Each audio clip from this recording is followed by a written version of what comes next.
Fred here, welcome back to the Gear Obsession channel.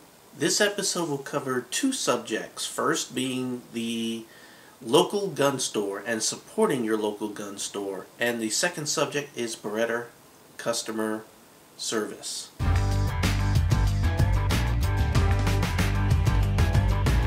So I was at my local gun store and I was picking up a Henry survival rifle, which you saw a video a couple weeks ago. And while I was picking it up, I was talking with the husband and wife who run this mom and pop's gun store, and we started discussing customer service from the different manufacturers. And I have a little bone to pick with Beretta because, with Ruger, when you have to send a gun in for service, they send you a label that you can print up, and you box up whatever gun you have to send in, and you put their label on it, you bring it down to the UPS place, and you send it out. So you don't have to take special time off or change your schedule to deal with it. You just go down to the store, drop it off, and then they send it back.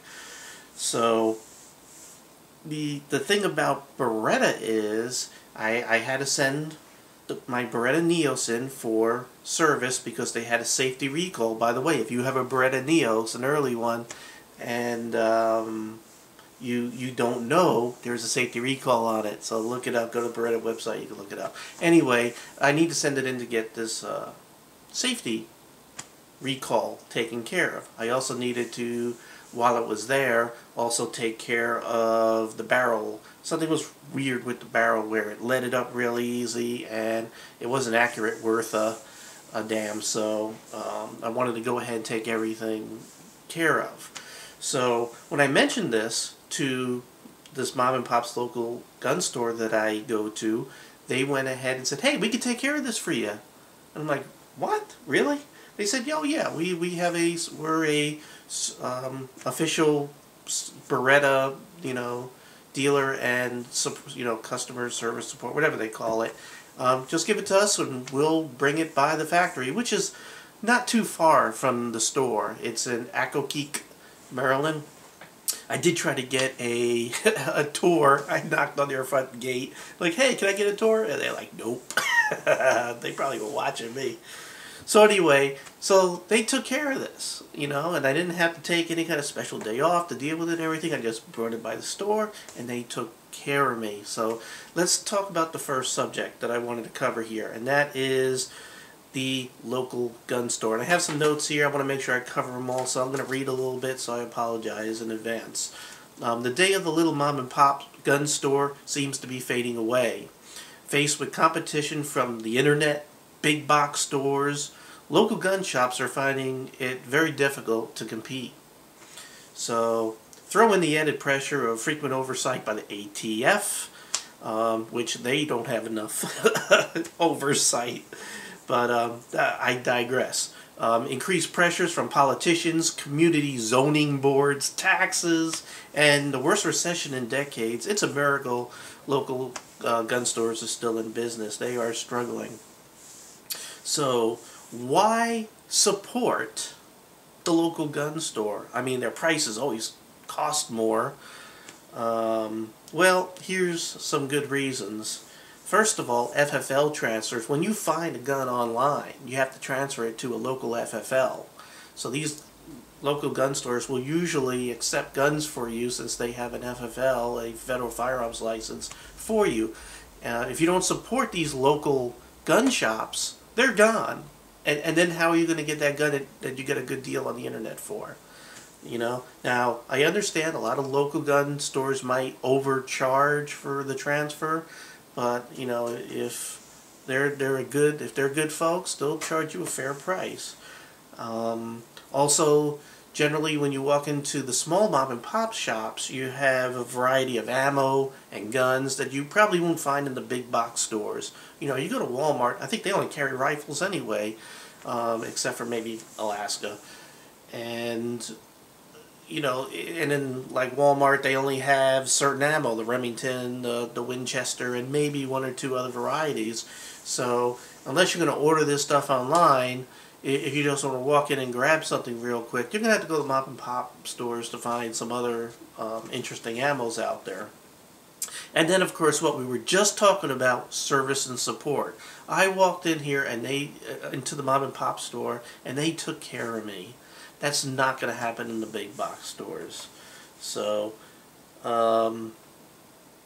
let me talk about the Beretta Neos now and the recall. So again, there's a safety recall. You could go on the Beretta website, look up your serial number, and see if it has been recalled. Basically, I think it failed some drop tests, and it also had the possibility, the remote possibility of going off when you were taking the safety off.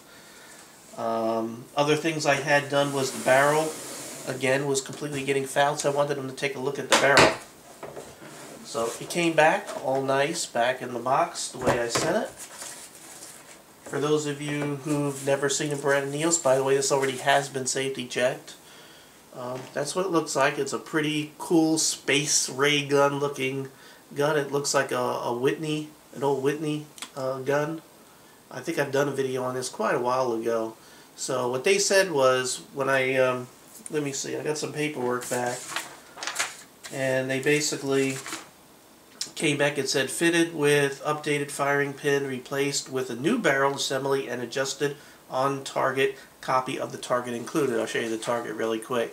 So what they had told me was that this rail, which is affixed to the barrel, got skewed a little bit. So for whatever reason, they just went ahead and replaced the whole barrel. So I got a brand new barrel.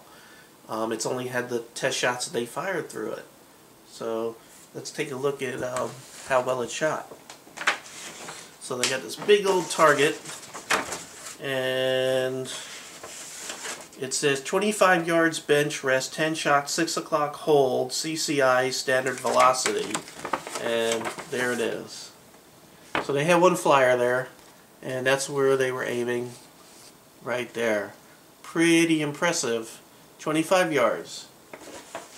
So I used to think this gun just wasn't accurate at all, so I can see it does have some accuracy to it. So I'm looking forward to getting this to the range and trying it again, but it is the heat wave out there. I'm not killing myself. I nearly died just mowing my lawn, so not going to happen.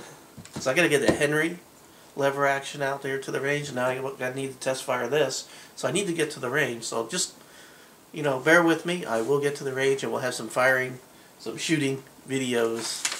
Okay, so losing my place here. Okay, so we talked about the Beretta customer service and support. So they took care of me. I just have a little heartache in the way that you have to transfer the gun to and from the repair. So if you have a local gun shop, you can support them. Go ahead and, you know, ask them if they can take care of you. And while you're there, or while you're picking the gun up, buy a box of ammo. Yeah, it's going to cost a little more than Walmart probably, or a little more than Bass Pro, wherever you go, but support them, because if they're gone, you're going to regret it. You know, let me show you this. I walked into this other gun, another local gun store, which I go to all the time. I always talk to all the folks there, and, you know, one day I walk in and they go, hey, you want this? And I'm like, hey, you're kidding me. Yeah, you know, these are promo items that Glock gives us. So, you know, it's like a $15, $20 Glock range bag. And they, you know, they know me, and they don't know I do this channel. I'm just another gabbing customer to them. But they gave them to me. And also in that same store, when I walk in, they sort of know my taste in guns. And they're like, hey, we just got something. You want to check this out? I remember one time, the owner of the store comes out with this Mosin Nagant, and he puts it in my hand, and I'm looking at it. I'm like, this is kind of strange, because it said Remington on it. It's one of the rare ones that said Remington.